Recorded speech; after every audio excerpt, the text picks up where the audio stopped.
بسم الله الرحمن الرحيم الحمد لله رب العالمين وصلى الله وسلم وبارك على عبده ورسوله نبينا محمد وعلى آله وصحبه أجمعين أما بعد السلام عليكم ورحمة الله وبركاته.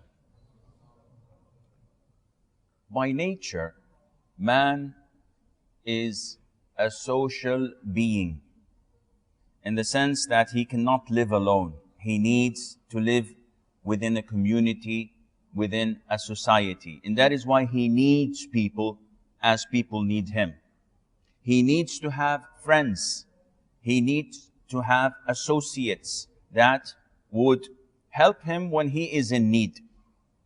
And if you listen to the sunnah of the Prophet ﷺ regarding the companionship, there is a very beautiful hadith. And all the hadiths of the Prophet ﷺ are indeed beautiful. Because he tells us about himself, I was given the concise of speech. أوتيت جوامع الكلم صلى الله عليه وسلم. And that is why one word or two words of the Prophet ﷺ, you need volumes to explain because of the knowledge contained in these two words. One of the fiqhi rules is لا ضرر ولا ضرار. That's it. The Prophet said, لا ضرر ولا ضرار. Do not do something that is harmful for others, yet do not accept something that is harmful for you. And you can cascade this fiqhi rule on all chapters of the fiqh, whether it's in purity, whether it's in transactions, whether it's in marriage. Two words the Prophet said, alayhi salatu wasalam. So listen to this hadith with your heart and not with your ears, because it is coming from the Prophet ﷺ, who does not say except the truth, and who does not teach us except what is beneficial for us, not only in the hereafter, but also in this life. The Prophet says ﷺ, the likeness of a righteous companion is that of the seller of musk. Either he will give you a gift, or you will buy something from him, or you will smell a pleasant fragrance from him. And the likeness of an evil companion is that of the man who works the bellows. Either he will burn your garment, or you will smell an unpleasant odor from him. Now this hadith is, you all know it, right? Correct? Okay. We will just go briefly into it. The Prophet ﷺ told us about the good companion of having three choices or possibilities. The evil companion has only two. So the first quality or choice that you can get out of a good companion is that he may give you. A person that sells perfumes, he may give you a gift. Or you may buy from him. No favors from him. You're paying for it. Or the least you could get is the beautiful fragrance, the beautiful smell. Three things. If you want to look at a good companion, and this is essential because the benefit of tonight's lecture is that I scrutinize, I audit my list of companions. Get your mobile phone, don't turn it on, keep it off. And look into your contact. And start saying, good companion, evil companion, kamsi kamsa, half-half. I am not, there isn't half-half. Huh? He's either good or evil. So this is what we would like to get as a result from today's or tonight's lecture. So let's start. The Prophet says, alayhi salatu wasalam, a good companion either gives you. And what is meant by giving you? Meaning that he will directly advise you. Advise me of what? Of good things. Of things that benefit me in this life, or gets me closer to Allah Azza wa Jal. So a good companion, always, constantly advising you. Akhi, you have to do this. You shouldn't do that. He's a good companion. He loves you. He doesn't want you to go to hell. He doesn't want to see that. So he tries his level best to prevent you. If your best friend is going to drink a glass that contains poison. What will you do? I'll sit back and laugh.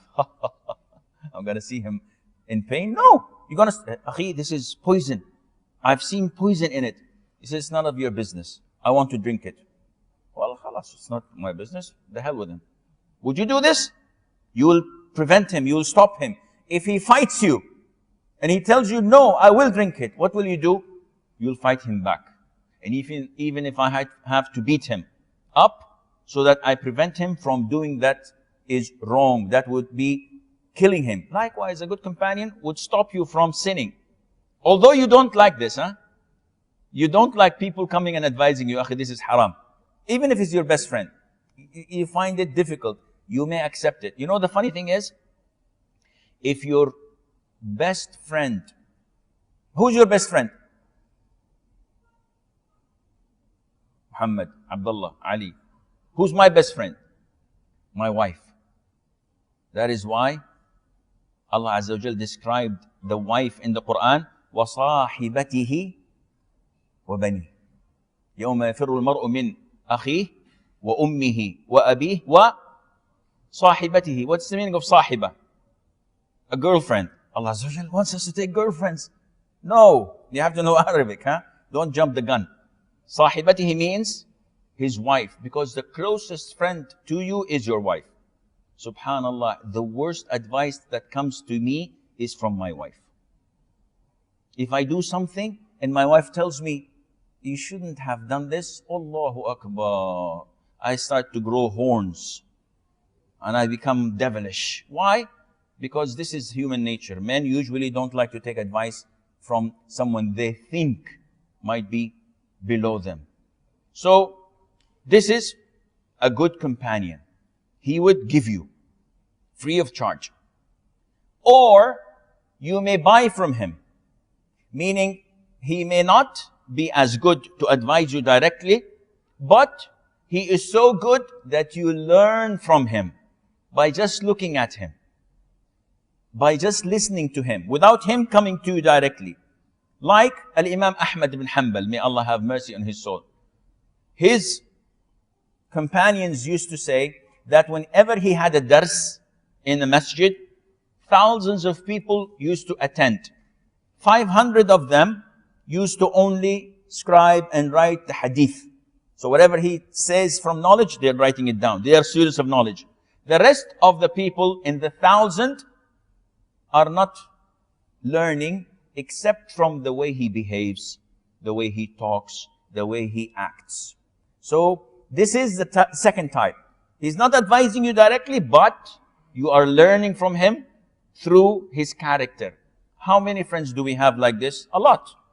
I know a lot. I know a lot of the brothers that I know personally. MashaAllah. I'll tell you an example. I was in a trip with one of the brothers, a group of da'is. A trip that is, we were engaged in a conference. Don't think that Sheikh goes for a trip of that kind. No. I was in a conference, so I was invited with a group of da'is.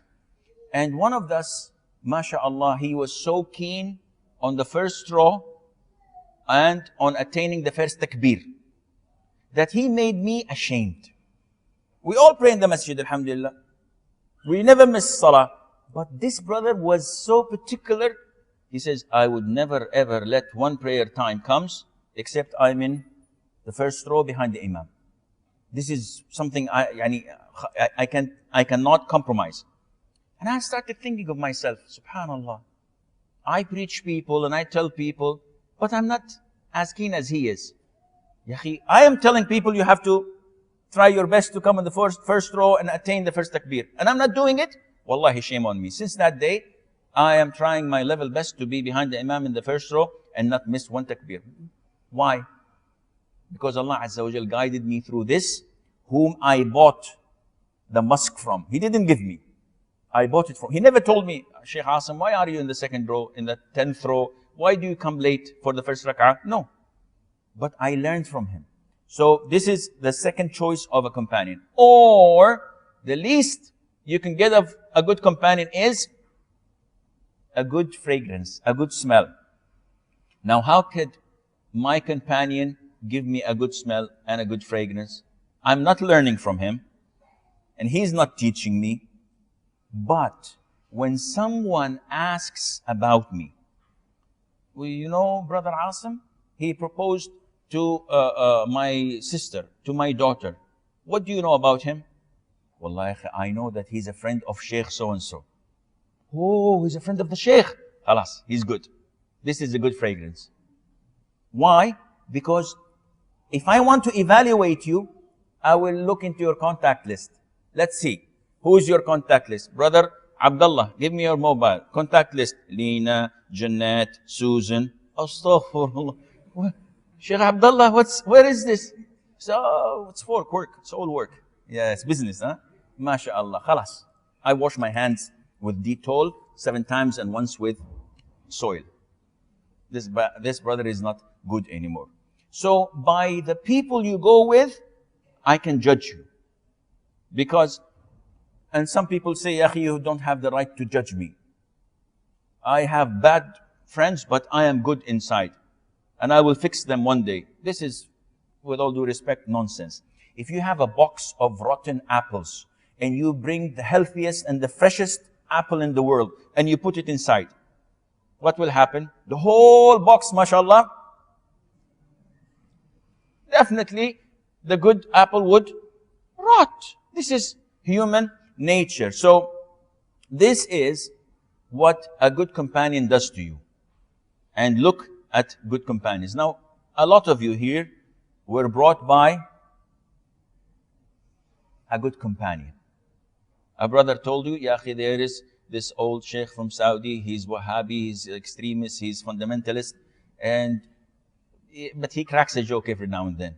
But he doesn't have anything. But ya akhi, instead of sitting at home, let's go and listen to him. Yeah, let's go. Now, this companion of yours is a good companion. Because a good companion takes you to places that draw you closer to Allah Azza wa Jal. A good companion would go with you in a beneficial visit. Not necessarily a circle of knowledge. Let's go and visit our brother so-and-so, he's ill. Let's take some reward by visiting him. Let's go to a book fair and buy some useful books. I need a book of tafsir, I need a book of this, I need a book on physics. Something useful, something you learn. A good brother, a good companion tells you, Akhi, next week is, for example, a vacation or so. Let's go and take Umrah. What about performing Hajj this year? This is a good brother. He says, Wallahi, Akhi, I need a good companion. Let's go for Hajj. Oh, I don't feel like it. No, let's go for Hajj. He's encouraging you until you say, Yalla, let's go for Hajj. That is a good companion who is drawing you closer to Allah Azza wa Jal. And the least you benefit from a good companion, if he did not deter you from evil, he does. If you want to smoke, Akhi, smoking is haram. Come on, you know I don't like smoking. Tuck it in. So you don't smoke. If you look at a beautiful woman passing by, he wouldn't say, no, he would tell you, Akhi, lower your gaze, haram. Allah is watching. This is not the right thing to do. So he would deter you from doing haram. The least he could do, even if you don't want all of this, if you're not present and someone says, Ya Akhi, this friend of yours, he's fat, he's short, he's ugly, he's stingy, he is bad character, he does this and that. He would not stay silent. He would interfere and say, shut up. He's my friend. Fear Allah. This is backbiting. This is not permissible. He would defend you. He would protect you when you are not present. This is what I qualify as a good companion who loves you not because of your wealth, not because of your wasita. You know wasita? We have a problem in Saudi with wasita. We call it vitamin wow. Wasita, nepotism, I think they call it. It is when, not what you know, it is who you know. And it is killing the Arab world because it's destroying everything. No rules, no regulations, it's what you know. No, a good companion knows you not because you can take him places. He loves you for the sake of Allah. Because you draw him and he draws you closer to Allah Azza wa Jalla, and I pray that all our companions would be like this. Now, friends, they say, a friend in need is a friend in deed. A friend in need. So your friend is the one who you need him when you want him to be there. And this is actually true, because when I'm happy or when I'm sad, I always call my friend. And I say, Akhi, wallahi, this good thing happened to me, or Akhi, wallahi, this bad thing happened, and I need your condolences, I need your sympathy, or I need your encouragement. So a good friend is the one I always call whenever I have good things or bad things to say. That is why even in hell, what are the people in hell are look for? Good companions. Even in hell.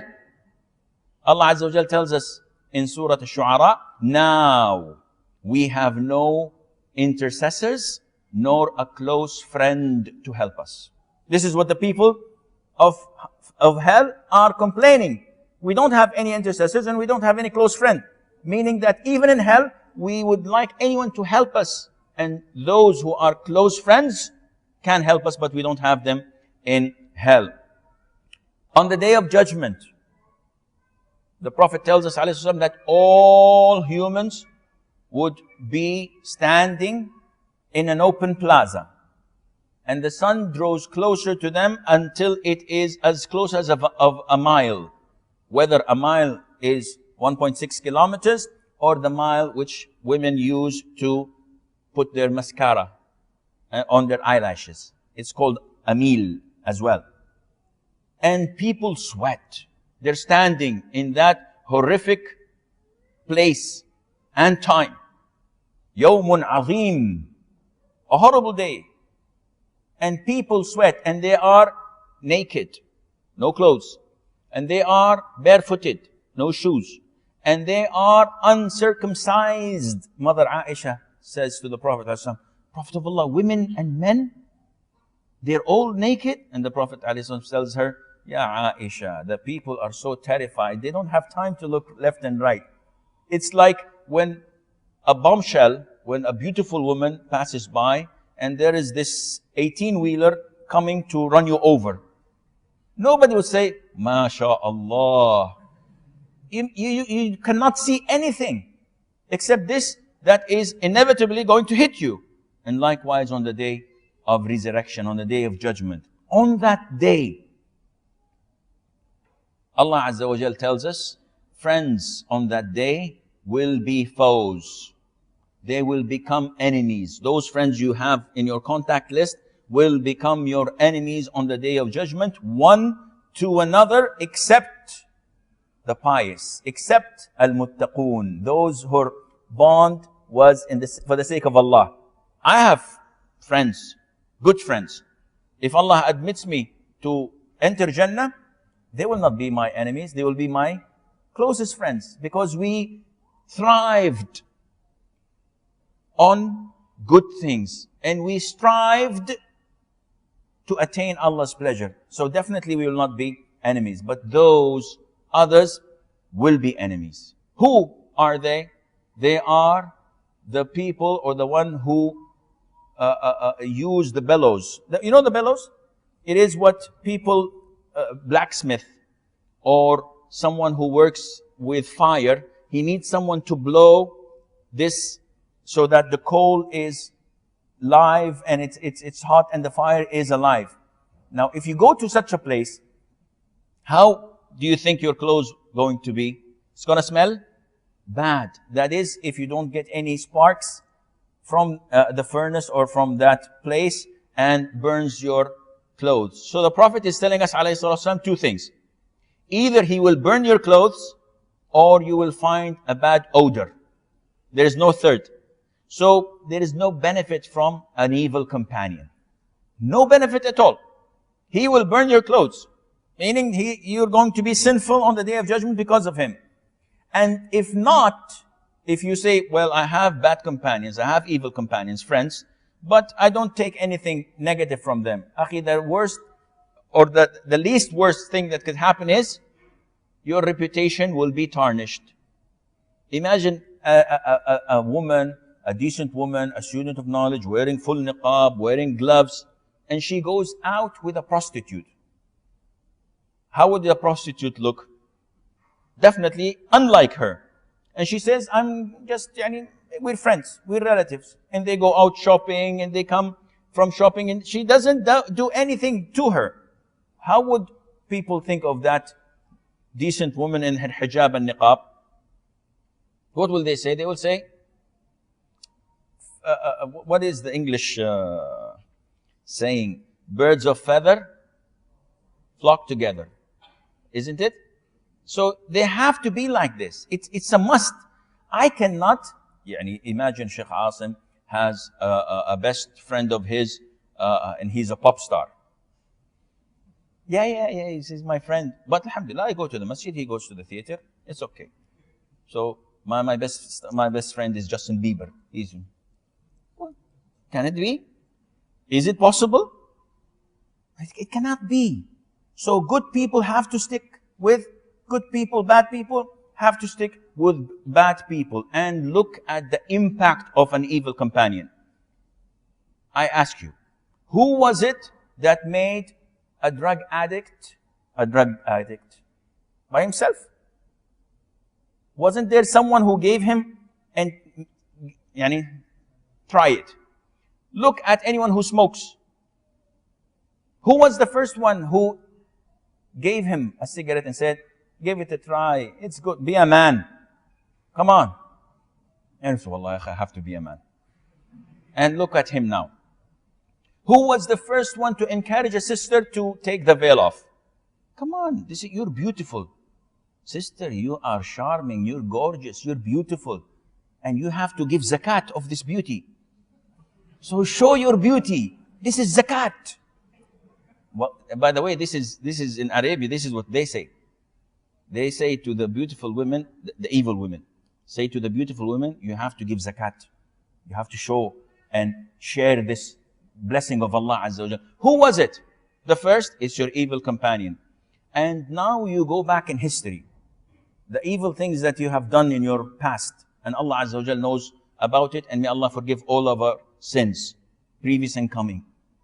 If you look, you will find always a picture. Some mobiles, when someone calls, his picture pops up. If you remember these sins, always you'll find the picture of the one who taught you how to do it. Who was the first one to travel with you to a foreign country for the vacation? 2 weeks, 3 weeks, vacation.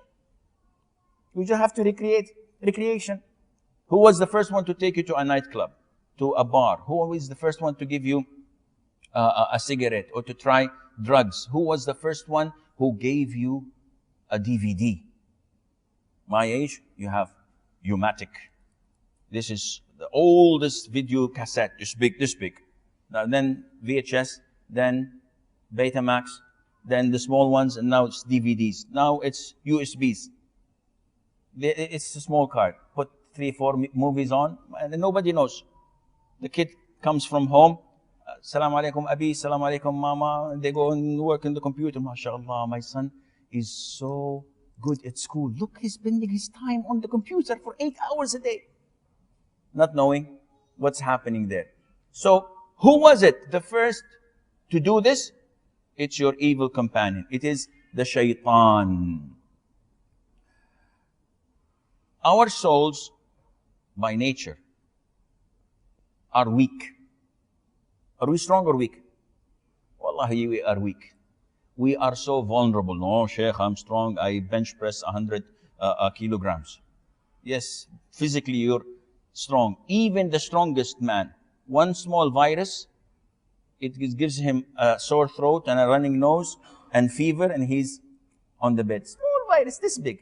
A mosquito. My son-in-law last week got a mosquito bite. He's 23 years old. And he was in hospital for a whole week because of a mosquito in Saudi Arabia. He had what they call the dunk. Even mosquitoes play basketball. It was the dunk fever. So one simple mosquito, look what made this strong man happen. Man is weak. Our souls are weaker. and we change in a very rapid manner. We can easily change. In Arabic, we have a saying. Those who know Arabic, as-sahib, sahib. Sahib means to pull. So as-sahib, the companion, always pulls your legs. He will always pull you. If he's good, he will, by fact, will pull you to his goodness. And if he's evil, he will pull you to his evil. And this is logical. How many times in the salat, when you are in the midst of your prayer in concentration, the one next to you yawns, and immediately it picks for the whole row. Everybody's to the whole of the masjid. What is this? They're affected by the first one who started yawning. Not only that, if you're in a room and someone starts to laugh hysterically, what will you do? I just said laugh hysterically, everybody's smiling. I didn't even laugh. People by nature, they are affected by the surroundings. If someone is depressed and comes into the house or to the office and he's depressed and he's going to die, what will happen to you? You will feel blue.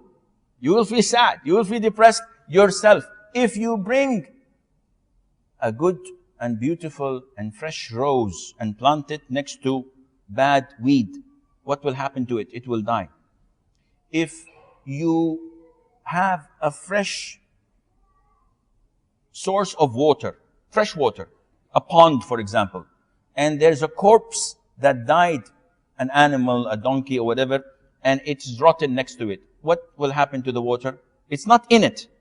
It's away, but it's close to it. Even the smell and the taste of water will change. So how about our personalities? How about our souls? It is easily affected by the surroundings. And that is why the Prophet said, alayhi salatu wasalam, man will be on the path of his close friends. Al-mar'u ala dini khalilih. Man will be on the path of his close friends. Therefore, pay attention to who you make friends with. This is what the Prophet said, as well. Pay attention. This is extremely important. Now, if you look at the friends of the Prophet, ﷺ, who were they? Subhanallah. The closest one is Abu Bakr. And look at their level in paradise. They're so close. So the closest in this life are the closest in paradise. Allah Azza wa Jal ordered His Messenger, ﷺ, the least to change. The Prophet definitely is the least to change. Or are we lesser than him? Can we say, no, ya akhi, Prophet ﷺ, he can change easily. That is why Allah ordered him to be with good people. We?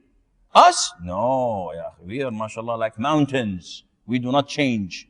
Allah Azza wa Jal says in the Quran, and keep yourself patiently. Surah Al-Kahf, every one of you reads it on Friday. This is in Surah Al-Kahf. And keep yourself patiently with those who call on their Lord morning and afternoon. This is addressed to the Prophet, alayhi salam. Seeking His face, those who remember Allah, what do they want? Money? They want fame? They're doing this for the sake of Allah Azza wa Jal.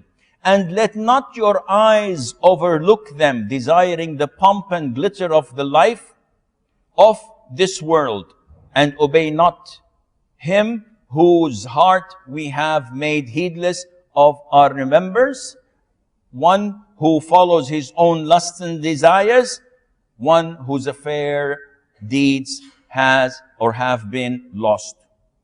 This instruction is to whom? To the Prophet ﷺ. Get your contact list.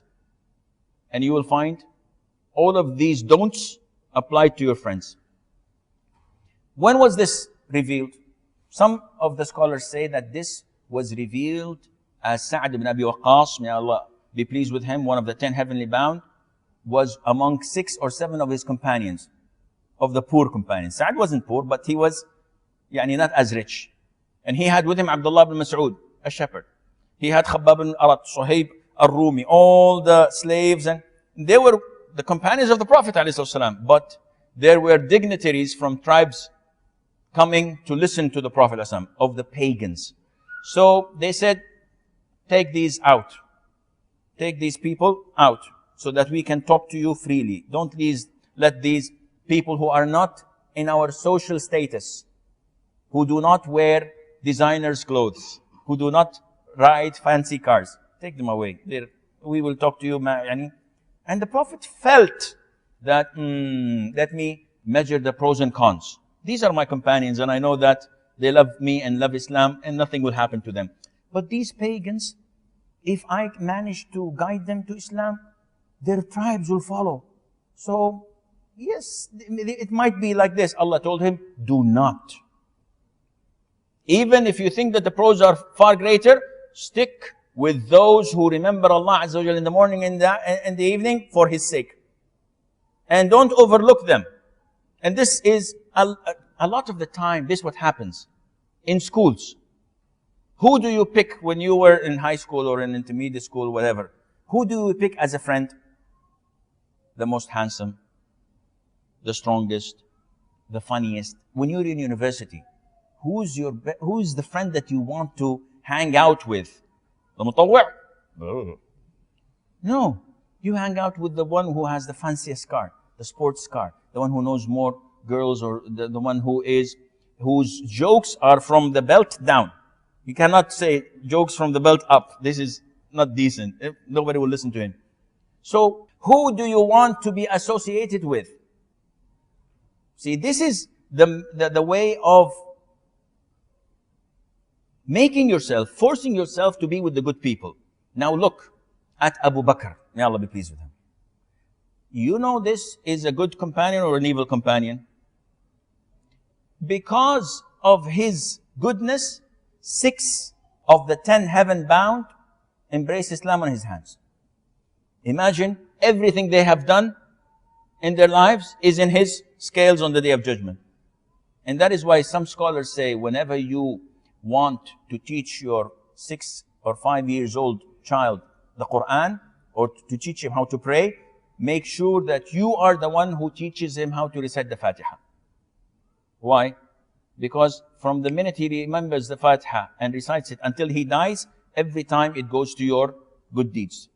So don't let it be for the school teacher. And don't let it be for his mother. You do it. You want a reward.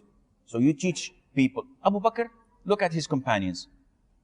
Umar radiallahu anhu, whenever he used to see Abu Bakr and Bilal, he used to say, this is Sayyidina, alladhi a'taqa Sayyidina. Abu Bakr is our master. He is our superior, who has freed our superior. Who is Umar's superior?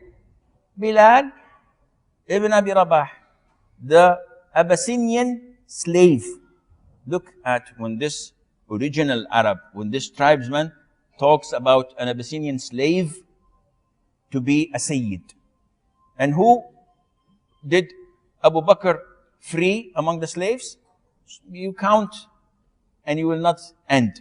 He devoted all of his wealth for freeing slaves and for supporting the Prophet sallallahu alaihi wasallam. Now look on the other hand to Abu Jahl. Abu Jahl was the one who prevented the uncle of the Prophet ﷺ from accepting Islam on his dying bed.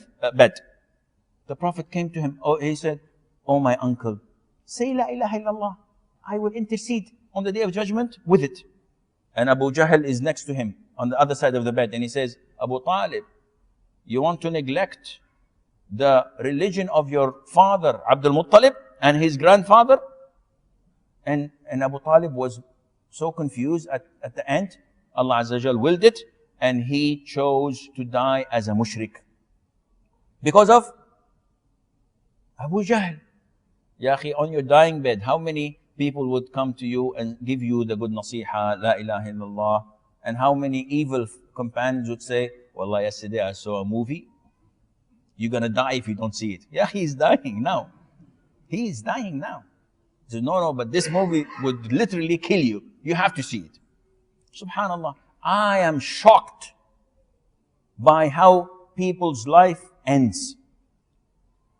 Isn't it stupid for a Muslim country when you visit someone who is on his dying bed in hospital and you find this big TV screen and beautiful women dancing and singing, and this is the last thing he sees?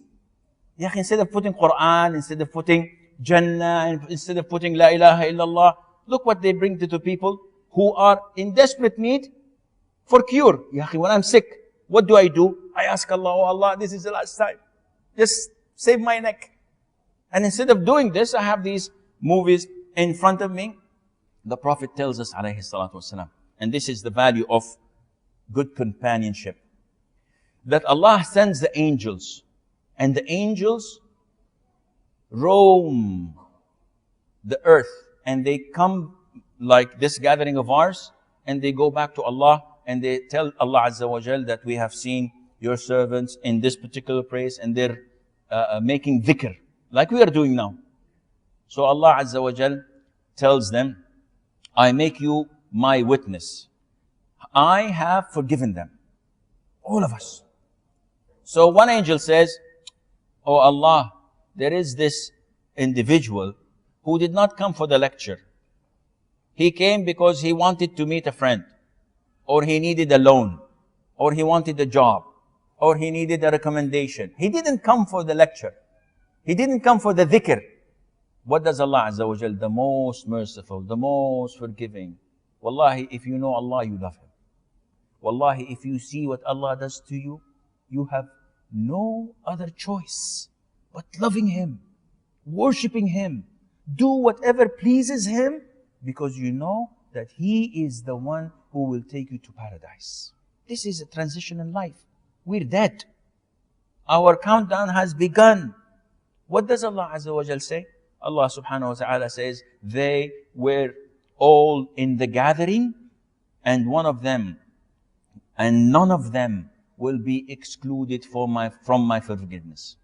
As long as they're all in the gathering, regardless of your intention, all of them will not be excluded. None of them will be excluded from my forgiveness. So even that who came for a loan or for a recommendation, Allah would forgive his sins. So the good companionship is extremely essential. And the most people that you care about is your wife and your children. Oh, you believe, protect your families and yourselves from hellfire, that the fuel of this hellfire is stones and people. So you should protect your wife, and you should scrutinize whom she goes out with. And also do this for your children. And some say, Akhi, I'd like to give my children the freedom of choice. This is good. But if you know that he made the wrong decision, what would you do? You definitely have to correct him. Otherwise you say, no, let him bear the consequences and he will learn from that. No, this is not the right thing to do. When our children are young, it is easy for us to guide them. When they are old, it becomes difficult because they have their own choices. And that is why it is essential for us to provide for our children a safe haven, a good Islamic environment. So if I take my son from a very early age to tahfidh al-Quran, and he's in the tahfidh 5 or 6 days a week, 2 hours or 3 hours. When they go to play football, they all go with their instructor or instructors, and it's an Islamic environment. There will be a bad apple here or there, but eventually they will affect that bad apple, and they will correct it. And the son or the daughter grows in such an environment, they can select good friends because they have a good environment. But if a son or a daughter grows in an environment that you and I know how corrupt it is. Nowadays, who's your son's best friend? Give me choices. Give me answers. I'll listen. Huh? Who's your son? I don't have sons, Sheikh. Okay, I know. You know. You're not married yet, but inshallah you will be. Who do you think your son's best friend is? Huh? The mobile? Did I hear it right? Yes, sometimes mobile. You find my children, they take this BlackBerry and what is this? As if they spend more time with it than they spend with me. mobile maybe. I believe my son and your son's best friend is the TV set, because they spend so much in front of it, and it's a one-way communication. When you see something on Spacetoon or in NBC3 or in whatever, all these corrupt cartoon stations, is it, can you comment? Would you say, no, this is haram, don't do this Lone Ranger or whatever? No, he just takes in like a sponge. And this is the worst way of companionship, because TV sets, internet, mobiles, they are sources of evil if used in evil. And the majority use it in evil, and may Allah Azza wa Jal have mercy on us all. So you have to, as a parent, take care of your child and try to give him a good environment. Some of the fathers, the parents, bring their children to the righteous, to the imams and to the good teachers, and say, take my child and here's money, but give him a good environment. And when you ask him, why are you saying this? He said, because I lost my first child. My first son is lost. Now he's all the time out of the house. He smokes, he does bad things. He comes only at 12 midnight or 1 a.m. So I don't want to lose my second child. So here's money, just give him a good environment. You don't need money.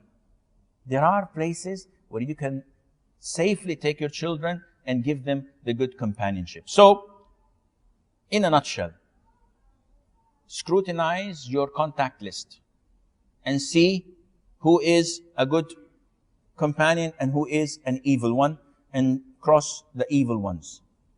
Don't think that you will be, inshallah, able to change them. Because usually, if you go, and I remember this, one of the brothers, he's a da'i, imam, and he tells me that when I was in my teens, like 17, 18, I used to go to a close group of friends, like 7 or 6 of them, and we used to stay from Asr until close to 9 or 10 o'clock. And we used to play cards. They used to have this passion on playing cards, no gambling, but killing time. The poor time did a crime and has to be executed. So they're killing the time. And he says, whenever Maghrib prayer was due, I used to stop and I say, okay, let's go and pray Maghrib in the masjid. What would the companions say? Yallah, Bismillah? No. They would say, MashaAllah, Tabarakallah, Sheikh Mufti, Grand Mufti, make dua for us. And he says, I used to look down in shame and go pray and come back. The minute I enter and they're still playing, they did not pray. He said, did you see the angels? Did Allah forgive you? Yeah, Sheikh, ask Allah Azza wa Jal for us for forgiveness. And I used to play. They did this twice and thrice. The fourth time, I stopped not going to them. I stopped praying. He stopped praying. This Imam is saying, because I felt out of place. And this is what is known as peer pressure. And peer pressure is among the dangerous or the most dangerous things in life. Because you do this because you don't want to be standing out of the crowd. You want to blend in. And a sister takes off her hijab because she doesn't want to be a freak.